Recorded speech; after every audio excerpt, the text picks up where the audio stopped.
kaibigan, ako ang iyong lingkod at sa araw na ito, ating tatalakayin ng isang napakahalagang usapin sa ating bansa, ang kalagayan ng sistema ng hustisya sa Pilipinas. Ako si Ana Maridano, kasama ninyo ngayon sa maikling paglalakbay tungo sa masusing pagsusuri ng ating sistema ng hustisya. Una, tuklasin natin ang kasalukuyang kalagayan ng ating sistema ng hustisya.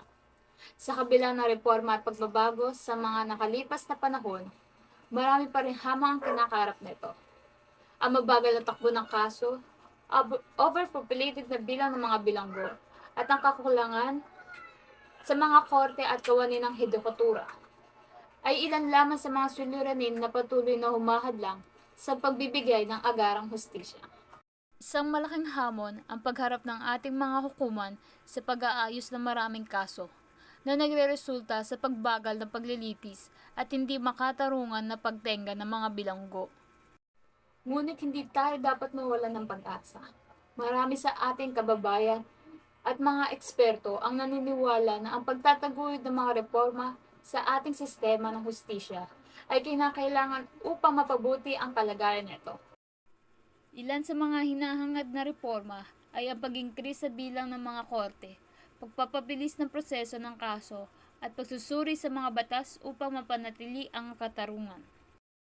Isa rin sa mga solusyon na inuugma ng iba ang paggamit ng teknolohiya, ang digitalisasyon ng mga korte, online filing ng kaso, at iba pang technological advancement ay maaaring maging susi sa pagpapabilis at pagpapadali ng buhay ng ating sistema hustisya. Sa tulong ng teknolohiya, maaari nating maabot ang mas mabilis, mas makatarungan, at mas epektibong sistema ng hustisya.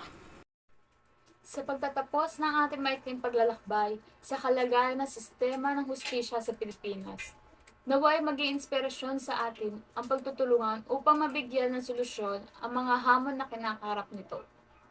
Ang bawat isa sa atin ay may mga papel na ginagampanan para mapabuti ang kalagayan ng ating bayan. Maraming salamat sa pag-akyat ng ating mga mata sa kasalukuyang sitwasyon ng ating sistema ng hustisya.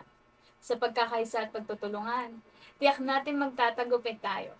Ako si Ana Maridano, nagpapasalamat sa iyong pagtutok at hanggang sa susunod na pagkakataon, paalam!